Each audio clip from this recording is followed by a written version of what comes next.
Ah, look at that. 7 On the right nose. on the dot. Wow, we're getting pro at this, Dude, we should get paid. Hey, Sean, can I borrow $1?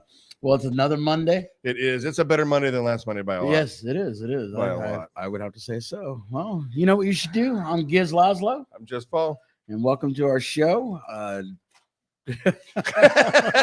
He's making it rain over here. Number 41. 41. Yeah, congratulations. Yeah, you too, man. I can't believe it. We did it. 41. And I think this is going to be... you get paid and I don't. You want half? Yeah. So how was your week? It was pretty good until last night. I had a blast at the Regent. We saw Angry Smones, Guttermouth, and Max Sabbath, who is always entertaining. Yeah. Saw a lot of people there. So I told you I saw Rick there and got to hang with the guys for a while. So that was a lot of fun. It was a very productive week. And then I ate something bad last night. Olives. See? Olives. That's why I don't do olives. I love olives. I don't know what happened, but yeah, it got me at about 3 a.m. I was awake forever. So it's been a very long day. But all the work's done. Is going out the door. How you doing? Dude, I'm tired, man. From what? 3 shows we did. We did a 3-night run with Foreclosure. Friday, our album finally came out. Mm-hmm. So it's officially released. We sold, quite a few copies this weekend, which I was really excited about. Awesome. And played 3 really cool shows. We were in Bakersfield. We played with a band called Red Adair, which blew me away. I mean, great band from Bakersfield. So it was a really cool time. Obviously, we went on tour with our label mates, Junior Juggernaut, and love those guys. It was just a great time, man. The 7 of us traveling together, and I didn't realize you were in the band with Junior too. No, we had 2 different vehicles, but we convoyed and met up and hung out. Nice. And then we did Sacramento with Spring Valley, the Audio Nerd. It was a record store, and played with a band called Halibut Head, which were really cool. And then last night we played in Oakland at the Golden Bull in Oakland. And once again, another band, Tigers in Cairo. They're good. Just amazing musicians, amazing band, amazing songs. So they're from San Diego, so they were on tour as well. And we just had a great time with them. And they're going to come out and see us this weekend. Yep. Coming up, we got 2 more shows for this run of shows for promoting this album. And we're playing in Lawndale on Friday night at the Eagle's Nest Saloon. And then it's a terrible number. And then on Saturday we're playing down in San Diego adjacent. Yep. At a place called the Bancroft. So I'm really excited. It's just it's punk rock. We get to travel and get to play music for new people. You can take like kids again. Yeah. And, I'm loving it. Like I say, it's great to be on the road. Instead of just playing one show a month in LA, span your horizons and go meet new people. And like in Modesto and Bakersfield. The Modesto handshake. Something I learned. Oh no! How to be popular and successful in Modesto. All right, we're gonna bring our guests in here in just a second, but first off, like and subscribe, please. We need more people on this. Yeah, I want to thank our trusty sponsors: Transplants Brewing Company in Palmdale, Headline Records in Hollywood, Riot Manufacturing in Las Vegas, and Meow Meow's Thrift Shop in Pasadena. Thank you guys for hooking us up and talking about us and helping us out. And the PP shirt went over really well. Oh my god, you still wear that shirt? Fuck yeah, I do. I gotta ask Keith if he knows them. Probably. But again, every week our guests just we get better. The caliber of guests we get, it's just like, wow, this is amazing. Do these people talk to us? Yeah. But today, I mean, this is tops. A legend, a forefather of our scene. Yeah. So I'm looking forward to, getting down and dirty with Mr. Keith Morris. Here we go. Be as dirty. Sean. Is Got he in you, yet? there, Keith? No, he's not. That Tuesday. There we There go. we are. Okay. Hey, Keith, how you doing, man? Is that your engineer messing up on the screen? Yes. thing here? Yeah. His name is You get what- Sean. you We're going to get- send you his number. You get what you pay for around here. Give him the dollar back. Give the dollar. The first thing that I want to do is compliment you on your DOA hockey jersey. Oh, thank you. Yeah. Give it to me. Joey shit himself back in 1999. Yeah, Joey just sent me 6 copies of a DOA tribute album. Oh, that he had a bunch of us perform songs for the album. Duff McKagan does a couple of songs. And some people will go, well, he's in Guns N' Roses. He's not supposed to be playing punk rock. And a lot of people don't understand or get the fact that Duff lived in Seattle, which is right across the border from Vancouver. So DOA probably played Seattle sometimes 2 times a month, maybe 3 times a month. And, you were talking about you going up with your band and playing all of these different places, Oakland and, inland in the Inland Empire, and you're going down to San Diego, and that's what bands do. Duff was probably friends with Joey before any of us were. And so he did a couple of songs for the tribute. It's got the Adolescents, it's got Descendants, it's got MDC, War on Women. I'm looking at it, but I can't read it because it's in the dark. Rancid did a track.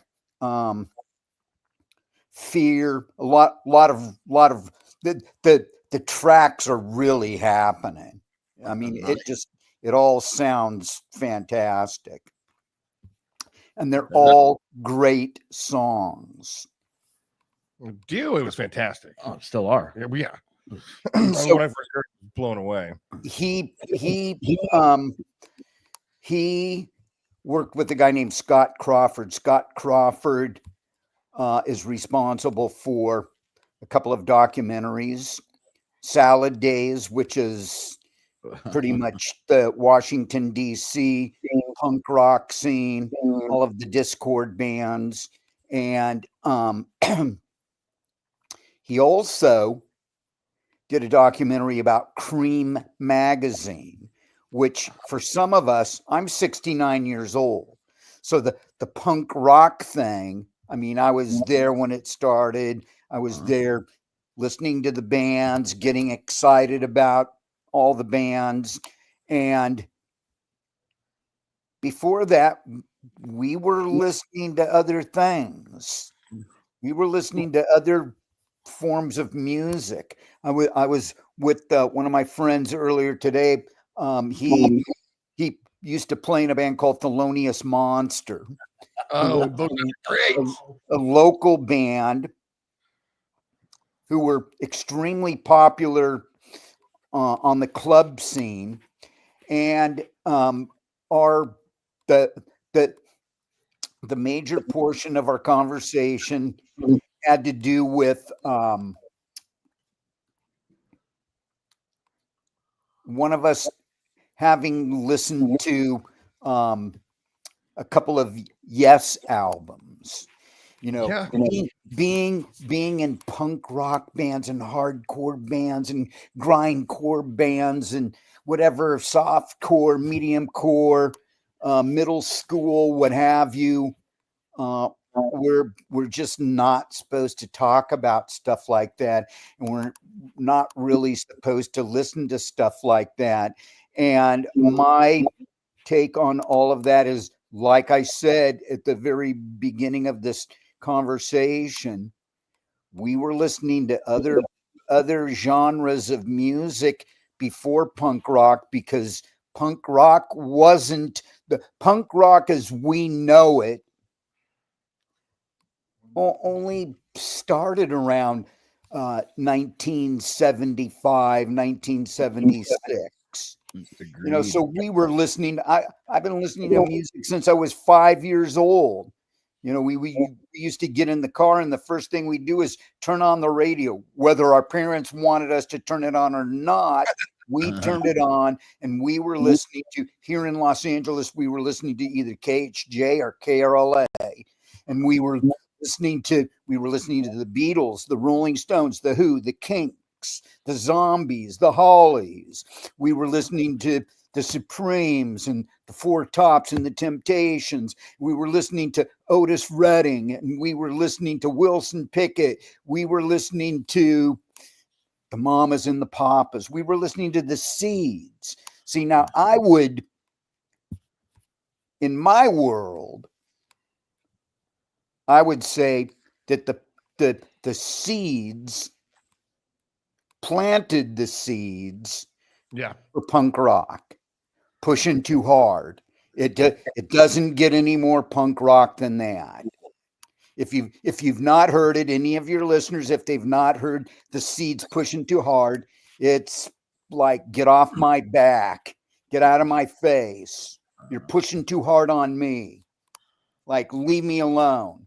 It just does not get any more. The lyrics, it does not get any more punk rock than what the Seeds are singing about. They're slinging. So that actually is really interesting, because I would posit that without that kind of an influence, the whole thing would be different. And so it leads me to a question for you. Where did you discover Garland Jeffries? I had a period when I would go and scour used record bins, and start digging around in the 99-cent records. And I don't mean going to the Goodwill or going to any of the thrift stores, even though I did that. But there were record stores here in Hollywood, Aaron's Records, that started on Melrose, and then they moved over to Highland. And I remember actually purchasing a mono copy of the Beatles' Revolver for 99 cents in perfect condition. And, in my world, because of what I listen to, I don't just because I'm in a hardcore punk rock band doesn't mean that's what I sit around listening to. Absolutely. My musical interests go from the South Pole to the North Pole and all of the places in between. Garland Jeffries' album with Wild in the Streets on it happened to be buried under a rack of records. Could have been Aaron's Records. It could have been it could have been like Pooh Bah out in Pasadena, or Moby Disc out on Ventura Boulevard out in the valley. Going just Vinyl Fetish. This would have been before Vinyl Fetish. Okay. No, this was years before Vinyl Fetish. The original is a really great song, hands down. And then you just turn it into this iconic moment in time that, who hasn't heard that? Well, if you listen to the original Wild in the Streets, Garland Jeffries lived in New York City, and that song, the tempo of that song is like you're walking on one of the main streets in New York in the middle of summertime with all of the heat, with all of the humidity. It's like you can actually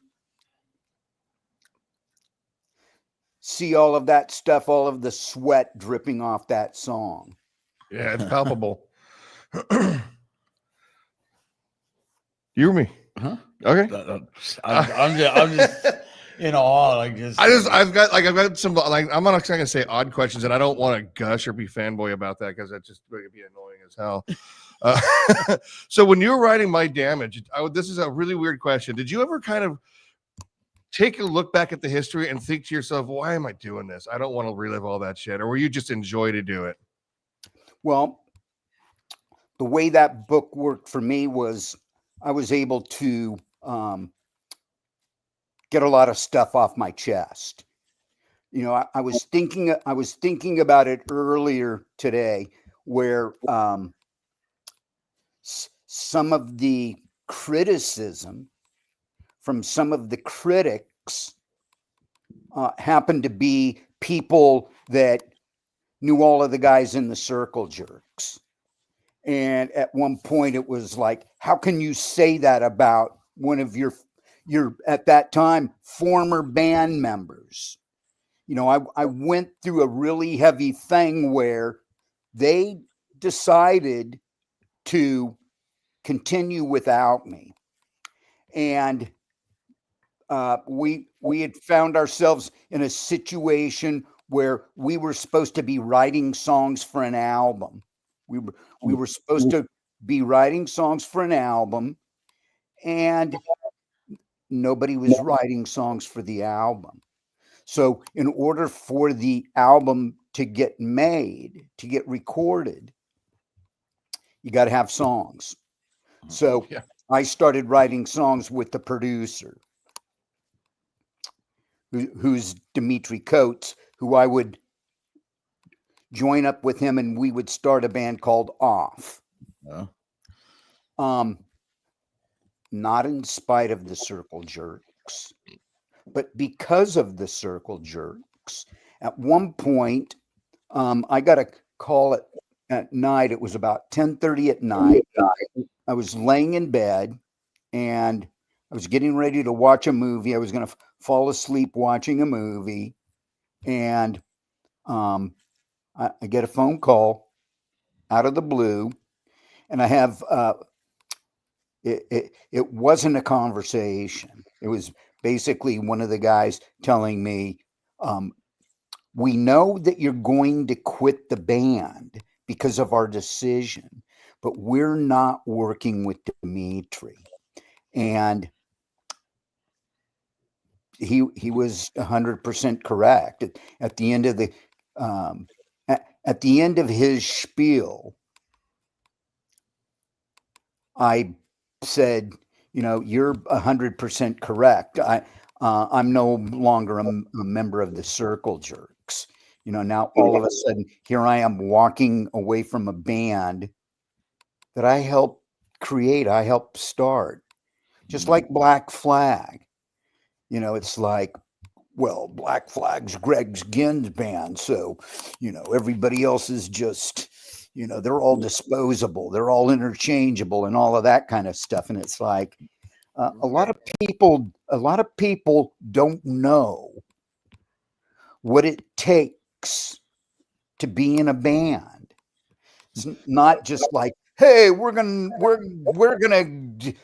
be doing so much drugs, we're gonna be drinking so many beers, and we're gonna be attending so many parties and orgies and going to the strip club, and it's gonna be so great, and it's one for all and all for one. And it's not always like that. You know, there's all the roadblocks, there's all the hurdles, there's the discovery period where you're finding out that some of the people you're working with would be people that you would maybe not be working with because of their personalities, because of their politics. We're not talking politics, but sometimes that comes into play, and it can be really ridiculous. It can get really ugly. And anyways, people were saying, well, you just threw all of your band members that you've worked with for all of these years, you've thrown them all over, you've thrown them all under the bus. And the fact of the matter is that, yeah, and they were the ones that drove me to the Greyhound station. So, you know, what good is a bus if you don't throw somebody under it? You know, that's what buses are for. But There's a song in there hey, somewhere. we're all friends now. It's like we got over that hump, or whatever we were holding against each other, or whatever our thoughts were, and we're doing all right. It's like we can all be in the same room again, because there was a point in time where it's like, not only do I not ever want to see these guys, but I don't want to talk to them. And the problem is that all of the people that we run with are our friends, and we have a lot of the same friends. It's like all of the same friends that are in some of our favorite bands, or some of the bands that we don't really care for. But there's also a thing when it comes to people in their bands. There are a lot of great people out there that are in horrible bands, but you don't tell them that they're in a horrible band unless you're drunk, unless everybody's drunk and having a good time, and it's all sarcasm and all that kind of stuff. But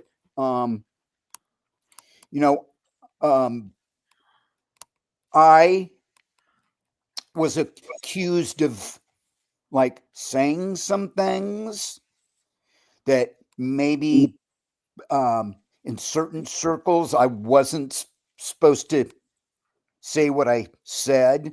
I actually had a conversation with one of the people in one of the bands that I managed, where I told him, I'm just telling the truth. I'm just telling a story, and I'm not taking jabs at people.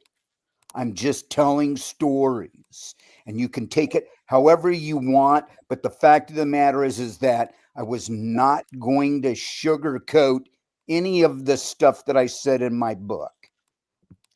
And consequently, I lost a few friends, and maybe they weren't that good of friends to begin with. Maybe, I don't have the time to go around explaining myself and apologizing for some of the things that I've said. It's just, that's life. That's what happens. And you get on with your life. Agreed. Yeah, I'm totally.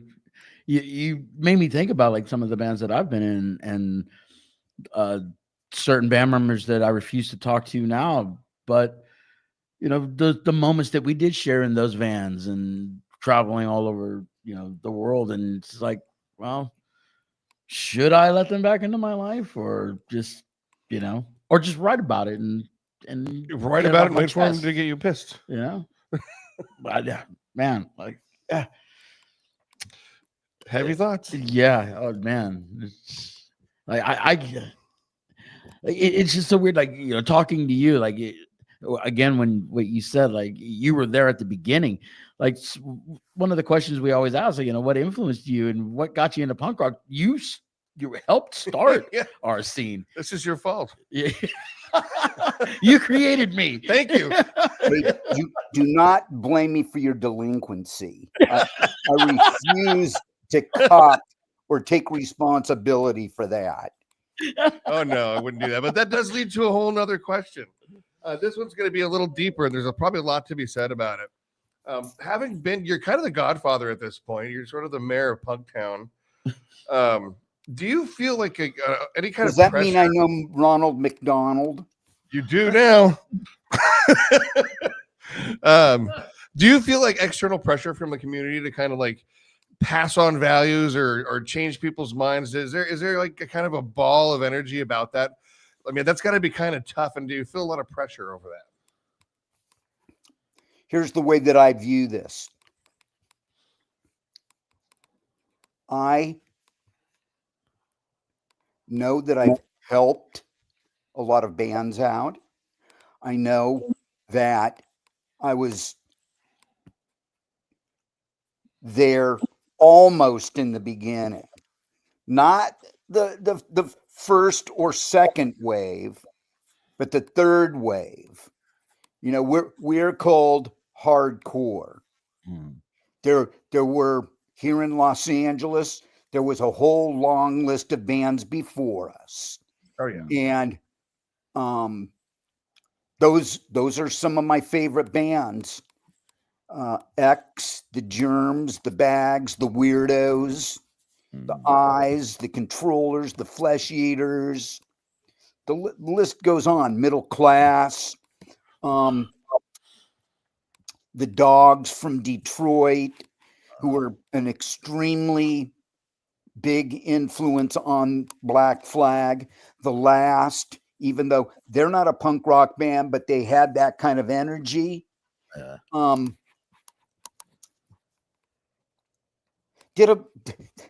I've been extremely fortunate to be able to have lived the life that I've lived so far, and all of the events. I mean, there's been some pretty ugly events. I've watched the riot. I watched people getting clubbed by the LAPD. I've seen stuff happening out in parking lots. I've seen stuff happen on stage. I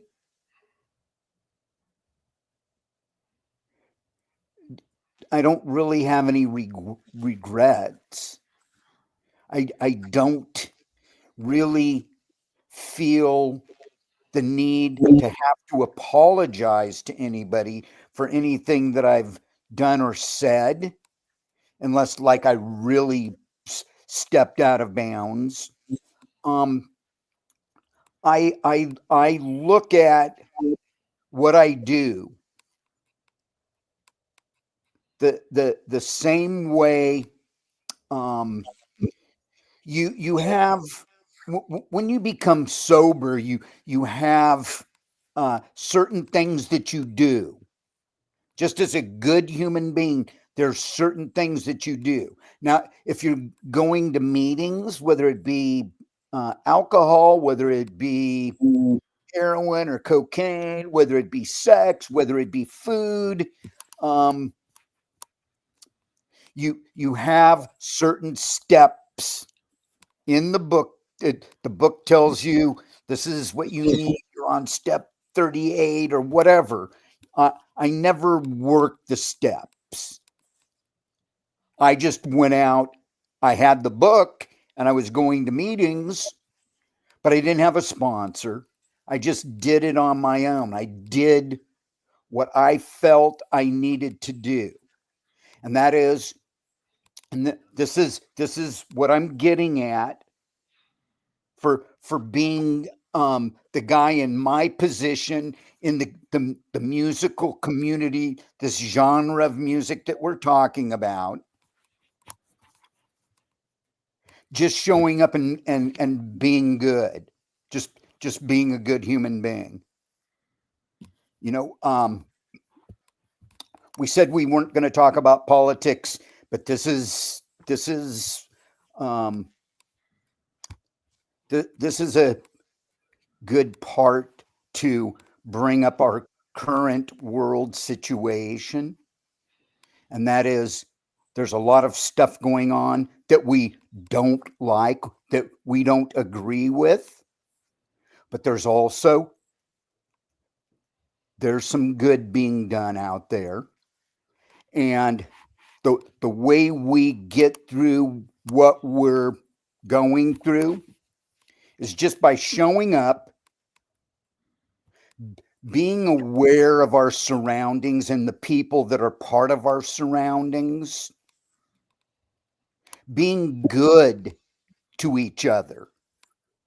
Absolutely. Now, you guys maybe your political beliefs are different than mine, and we could hate on each other, but that really doesn't get us anywhere. It's divisive. Mm. I mean, we should all be working together towards what we're talking about right now, as opposed to like yelling at each other about some belief system shit. It just the political thing in the last year. It's just I don't get it, and that's why I don't talk. I like talking about it because I've never voted, so I don't get it. I don't subscribe to politics. I'm apolitical.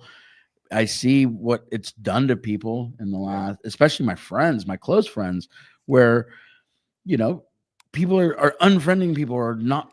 I don't want to associate with you because of a belief, and it's like like I just don't get it. We grew up listening to punk rock, and we're punk rockers. We went to shows together. We had all this fun, and because of somebody that you like and somebody that you don't like, that's gonna end a friendship.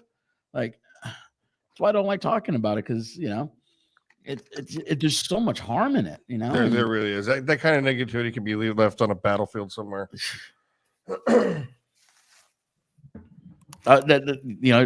Perfect example this weekend. Like it was. I didn't want to talk about it. And every show that we played, I made sure to tell everybody, we're here to have fun. This is what we're playing music, and we're here to have fun. There's nothing that I sing about that's even remotely political. Lately all I do is write, songs about love songs, hate songs, heartbreak songs about losing people, tell stories like you, just tell stories, there's no harm in telling a story. Not at all. But it's hard. I mean, it really is. Like, I think it's a big test of society. First off, social media skews it however it feels like it needs to. Yeah. So that doesn't help anything. And then you get people that are willing to yell at each other online. And like Mike Tyson said, the reason you can be disrespectful online is because you never got punched in the face. Not that I condone punching people in the face, but there's not a real actual physical threat to just being a dick. So people do it even more often. You could get away with a lot more of that back, in the beginning of it. Yeah. Because punk rock was a new thing. Now it's, I don't know. I don't even know. So speaking of riots, Keith, the first time I ever met you was at a riot. And where did that take place? It was in 1992 at the Palladium. It was the Summer Nationals. The last day NoFX was playing, and you and I were both sick. We were with all the guys from the SST Superstore, and we were sitting up in the balcony, and things started to get kind of hairy, so we left. I don't know if you remember that or not. That was 30 years ago. That was 3 nights at the Palladium. Yeah. And I went to one of the nights. Yep. And I don't remember who I saw. So one of the things that happened with me is there was a period in time in our genre of music where I wasn't paying attention. It seemed like there was a new punk rock band on every corner. Every time you turned around, there's a new punk rock band. And it was just all of a sudden there were just too many bands. And I didn't listen to a lot of them. I knew all of the people in all of the bands, but just because I know you and just because I know you're in a band doesn't mean I have to like your band. Just because we're talking doesn't mean I have to like, it doesn't mean that I have to, if I don't like your band, tell you that I do. Because I'm not a liar. But the the situation was I was starting to get really opposed to the Warp Tour. I was finding that if I heard music by any of the bands on the Warp Tour, if I listened to 10 bands, I just did not care for, say, 8 of them. I mean, maybe they're nice guys. The running line amongst some of the senior citizenry of the punk rock movement is they're really nice guys, and they're a really tight band, and you leave it at that. It's a good place to be. Yeah. I can completely back that. There's no reason to badmouth people. Unless they deserve it. True. Well, yeah, of course. I'm not one to shy away from insults. we were discussing it earlier, like every once in a while when you play a show, there's a band that you're just like, wow, like you can tell they're just starting. But for me and a couple of guys in my band, it was just like, yeah, they're not that good, but at least they're up there. They're trying. This is their second show, like, wow, this is, we once were there, we weren't the musicians that we are now, so, let's give them some time, and then I joke, like, watch, a year from now, they're going to be on the radio. They're going to be selling out stadiums. That would be really weird. Wait, it's happened at least once. Oh, man. No, it's happened. It's happened on a few occasions. Yeah.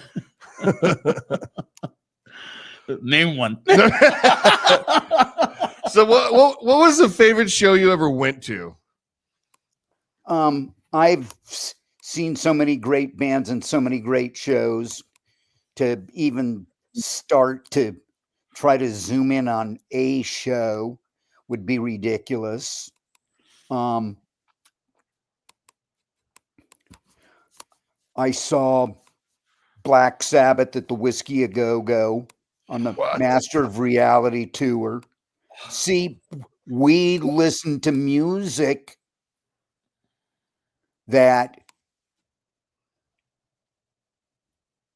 had really absolutely nothing to do with punk rock. Because punk, like I said earlier, punk rock started about 76. I mean, there were bits and pieces of it. There were bands that were suggesting it. There were bands that were that would play really great music that you would hear on the radio, and occasionally a perfect example would be the Beatles. Helter Skelter. Yeah, that's a pretty evil, ugly song that really, when you listen to the Beatles, it was like, well, that stands out like a thumb that just got run over by a bus. Yeah. Or I'm Down, which is would basically be like an angry love song.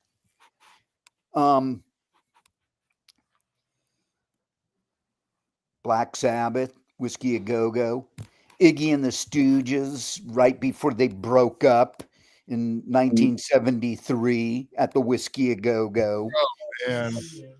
Where they the roadies had to come down on the stage and basically pick Iggy up by his arms and legs and carry him up into the balcony dressing room. Geez. That sounds like a favorite show to me. Yeah, I mean, Blue Oyster Cult at the Long Beach Auditorium. Oh, man. I could rattle off a ton of bands. David Bowie and the Spiders from Mars in 1972 at the Santa Monica Civic. You grew up at a good time. Well, and then I would say I saw the Bad Brains a couple of times where in every genre of music, this was explained to me by a guy named David Anderley, who was the third man in charge at A&M Records. A&M Records, in our world, being famous for the Dickies. He explained it to me that each genre of music, there's a mountain, and there will be bands that are at the very top of the mountain. There'll be bands trying to climb the mountain, and there will be bands at the base of the mountain that will never have the opportunity to try to climb the mountain. And the Bad Brains would certainly, for our genre, they would certainly be at the top of the mountain. I'm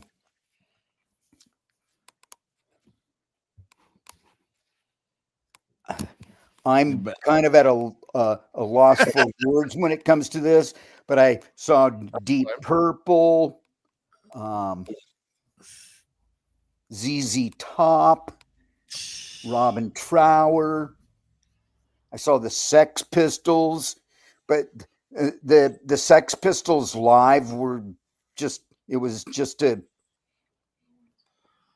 a mess. Their bass player couldn't play, and so they actually turned off his amp. Alice Cooper, saw Alice Cooper on the Killer tour at the Hollywood Palladium. That was pretty amazing. You have made your rounds. Well, I've seen Arthur Lee in Love. Now, if you were to listen to a band like Love, it would be all hippie,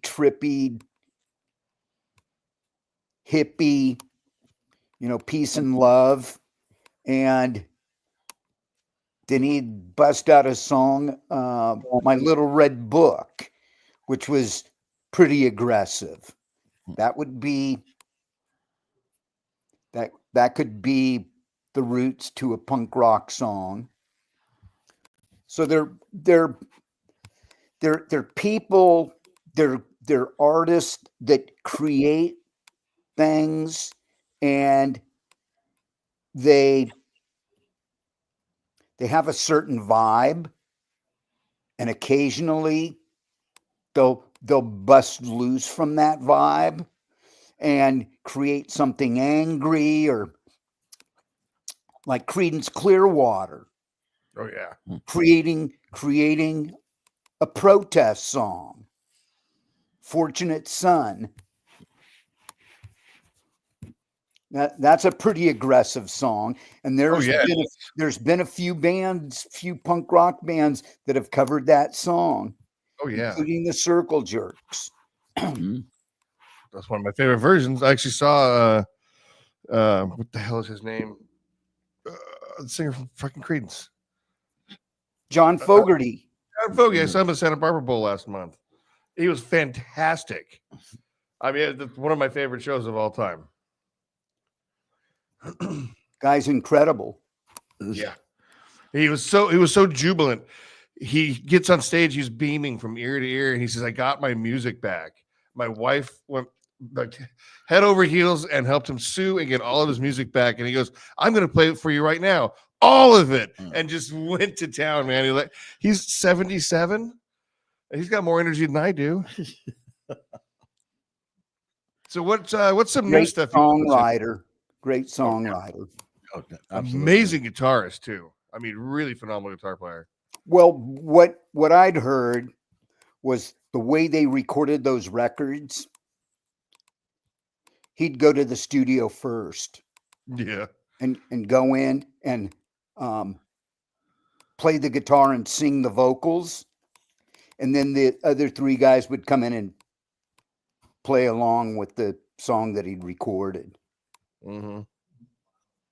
Yeah, they weren't real good friends after quite a while. Oof. Well, I can relate. Yeah. So what's some of the newer stuff you've got coming out? Well, we have a track on the DOA tribute album. We've recorded a track for a soundtrack for a cowboy movie, Oh. a gun club song, Oh, nice. and we starting on Wednesday we get in a room and start banging out ideas for songs. So we, I guess the proper way to say this is we're going to record a new album, and Excited. we've been extremely lazy. I mean, we've had some peaks and valleys, and we've spent a lot of time down in the valleys, and we're extremely fortunate because we've been going out and we've been touring with a lot of our friends, and the camaraderie cannot be, it couldn't be any better. We have a character named the Joey Castillo, playing drums with us, and he's just a fucking madman. He's a machine. It's like, Joey, you got to slow down. We're old men. We can't keep up with you. That's kind of our joke. And what I love about it is that it can occasionally make us sound like we're a train racing down the tracks, and we're about to just like jump the tracks. Oh man, I can't wait to hear this. But we're extremely lucky. One of the things that's happening, we've been invited by bigger bands to go out and play with them, and they treat us like royalty. They're all really good guys, and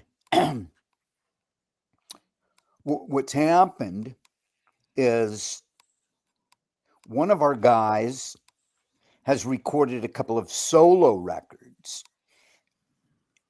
He used to play with a guy named Sean Wheeler. Sean is the main front guy for a really fun band called Throw Rag. Mm-hmm. And he's recorded a couple of solo albums. The people that pressed him up and printed all of the sleeves and all of that stuff, the record company people aren't really record company people. So consequently, he goes out, his records aren't in any of the stores. So in order for him to get his records in the stores, he has to go into the store and sell them. Hey, you want to buy a couple of my records? So we'll go on tour. We'll get to doing our sound check, and he'll disappear. He's walking to the nearest record store, unless the record store is like 5 miles away, and then he's going to, get an Uber or catch a ride with one of his friends or what have you. Anyways, long story short, he's got to sell his records. So we get through playing, he'll dry off, have something to drink, maybe have a couple of bites of some food, and he'll go down to the merch booth, the merch table, and he'll stand there and he'll shake people's hands and have his photo taken with whoever has their cell phones or what have you, and sign records and t-shirts and stuff like that. And while he's doing this, he's asking all of these people that are showing up that are mingling with him, why are you here? Just a basic, what brings you here? And the answer 9 times out of 10 is we are tired of the music that we're hearing, all of the new music that we're hearing. And we want to be part of something that's real. We want to be part of something where you stand in the crowd and you can feel the energy. Yeah.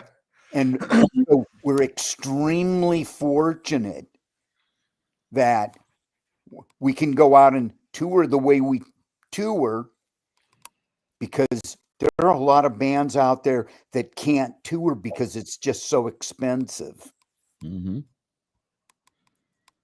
Yeah, we had the conversation with Scott Salinger from Almost Famous magazine, a similar thing about not buying online, like actually going to shows, buying merch from the bands. They put a lot of effort and time into it.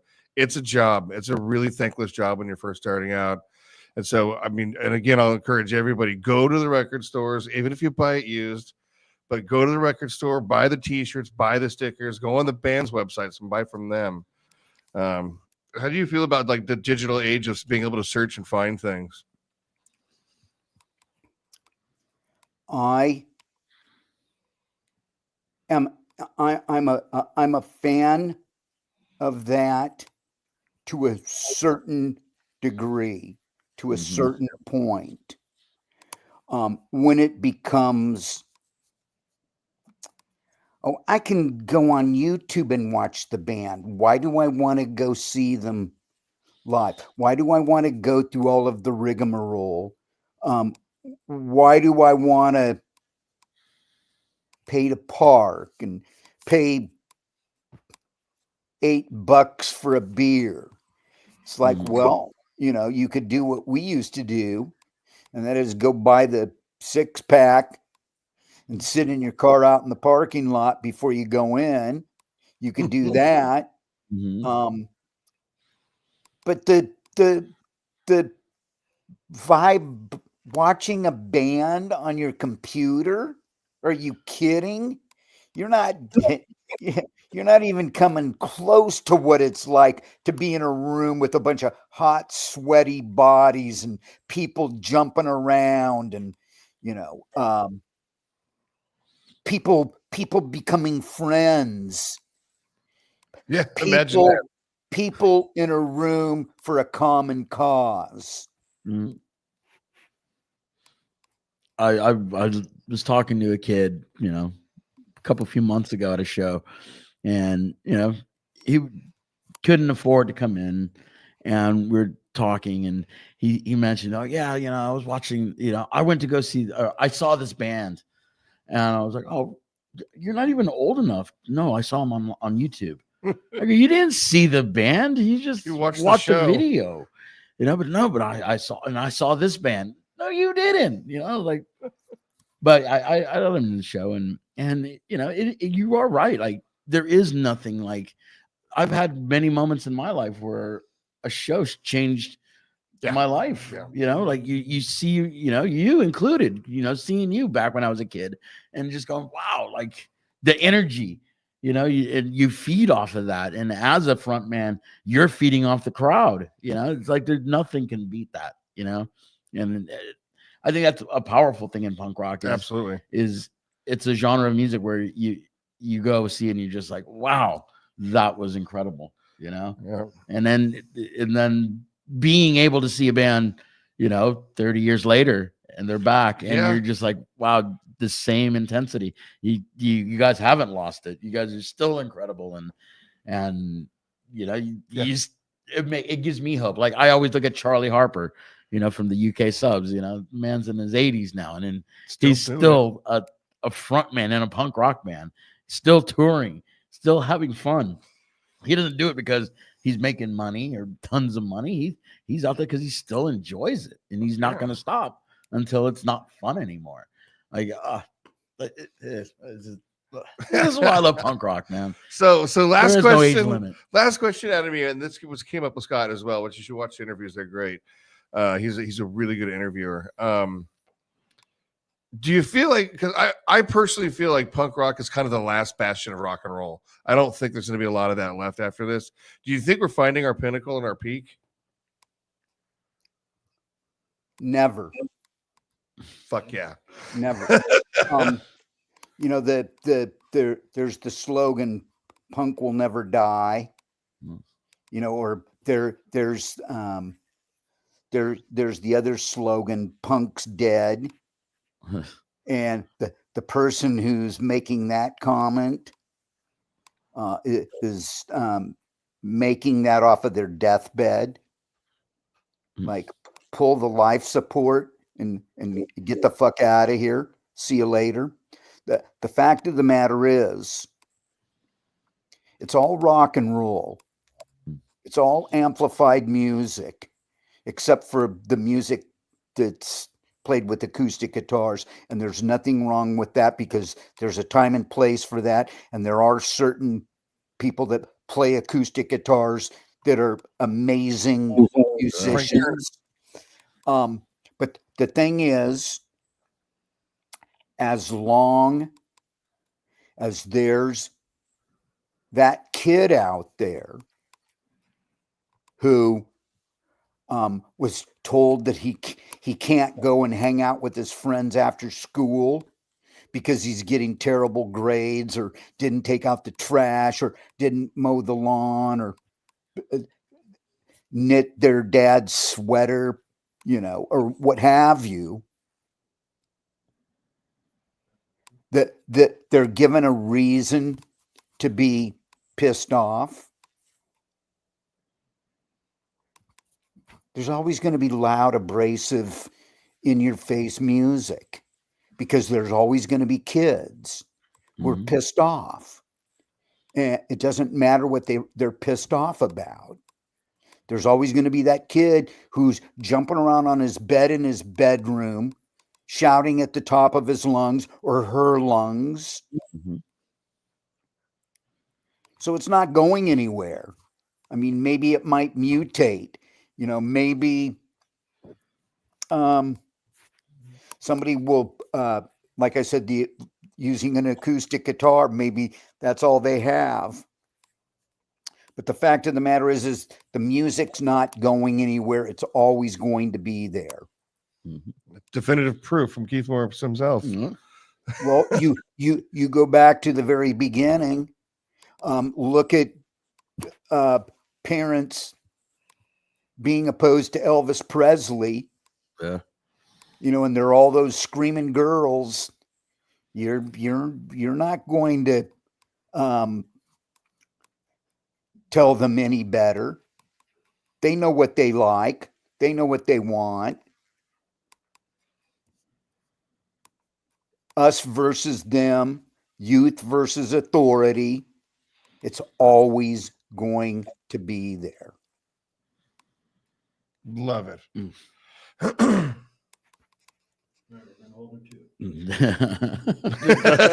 Yeah, now you can't die. You have to stick around forever. We get like a robot Keith Morris. Hologram.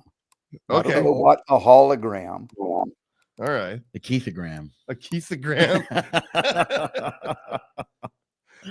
Well, I could have, you know, we could talk for hours and hours and hours. I think we probably could. And, you know, hopefully we can see each other in person one day and just have a private conversation about, you know, the things that I really want to, you know, discuss and talk about. But you know, again, you know, we're getting to the end of our hour and just.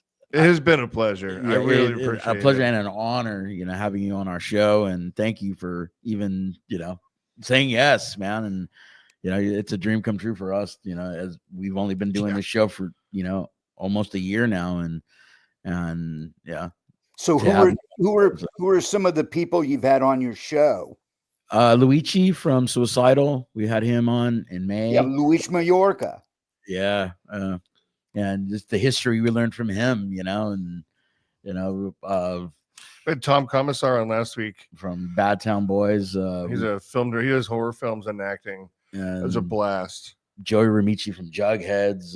John Arbod. Then the Grimm. Bob Odie from the Grimm. Mike Williamson from Junior Juggernaut.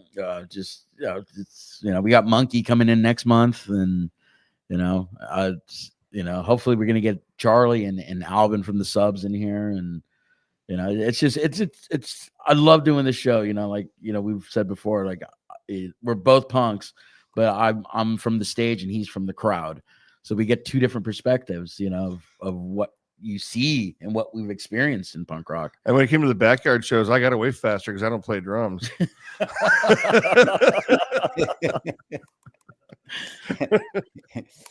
Hopping fences since 80. I ain't hopping no fence. I'll dig a ditch under it, crawl under it. I ain't not hopping no. But okay, man. Thank you so much for joining us, man. You guys are welcome. Thank you for your time. Thank you for your time, man. And we'd love to do it. You know how to get a hold of me. You ever want to do this again? Definitely. Let's do it a little bit further down the line.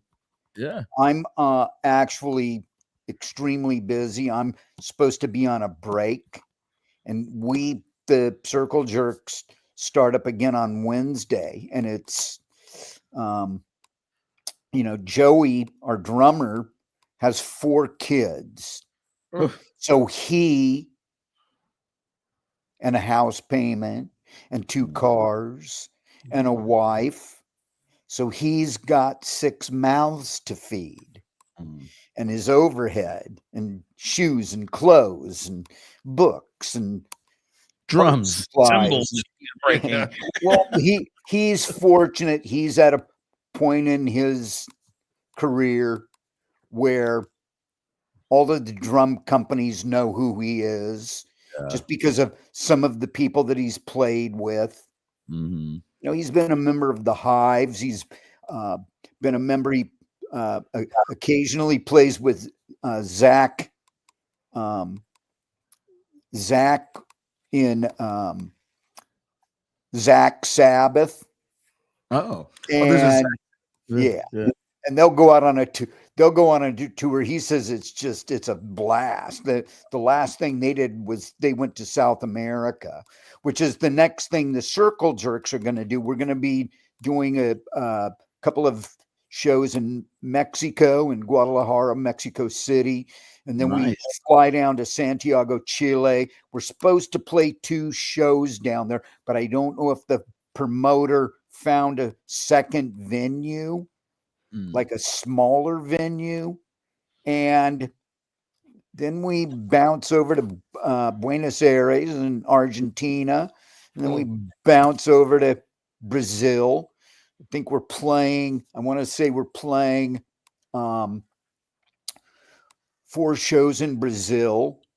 And then we fly up to, I think we fly up to Lima, Peru. I've never been to Lima, Peru. So I'm kind of on a tour, a never-ending world tour, going to these places that I've never been. And, Lima, Peru, Bogota, Colombia. Ooh. And then some new places over in Europe. We just got through doing a tour with No Effects over in Europe. And I never knew how big No Effects is over in Europe. They're fucking huge. Two evenings in Milan. The first 2 shows we played were with No Effects in Milan. And between the 2 shows, it was 10,000 people. And those people sang, when No Effects was playing, those people sang every word, note for note. It was mind-boggling. But it was great for us because we're playing in front of a bunch of people that we probably never would have had the opportunity to play in front of. So we're going to South America, Mexico with the Descendants. We're going to Japan later on. Hopefully, we're going to play at least 6 to 8 shows in Japan with the Descendants, which means we'll be playing larger rooms. I mean, I've been there before. I played there with Off, and we played a little venue that held about 200 people, and it was completely nuts. It was, I'll never forget it. It looked like people had become a wave and they were just going to just come crashing over onto the stage. It was ridiculous. The vibe and the energy, getting back to that part of what makes these shows so much fun, and why all of these kids are starting to show up at these shows. We have our old school people. They'll show up and they'll hang out back by the bar, have their drinks, and the kids will just be going ape shit. Good for them. Yeah. Yeah, I'm not getting in a pit anymore. Oh, jeez. Not with 10,000 people. No. Yeah. Oh, man. All right. Well, we got to get going, man. But it was a pleasure again to have you. All right. And hang out for a second in the green room while we wrap things up, and we'll say our goodbyes there. Okay. But thank you, man. Dude, it's can't thank you enough. Yeah. And hey, we'll see you soon. Everybody, thanks for paying attention. Yeah. Cheers. Cheers. In a minute. Wow. Bucket list. Bucket list, definitely. I gotta pee. So, all right. Thank you for joining us. Like, subscribe, share our channel.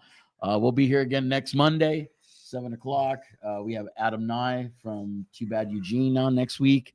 And again, thanks to our sponsors, Transplants, Headline Records, Ride Inc., and Meow Meows, and Producer Sean for doing all the back work and back-breaking work. Yeah. And again, we'll see you guys next Monday. Yep. Get out there, see some shows. You should tune in. Yeah. Get tuned up and tune in every Monday. Every Monday. All right. Cheers, kids. Cheers.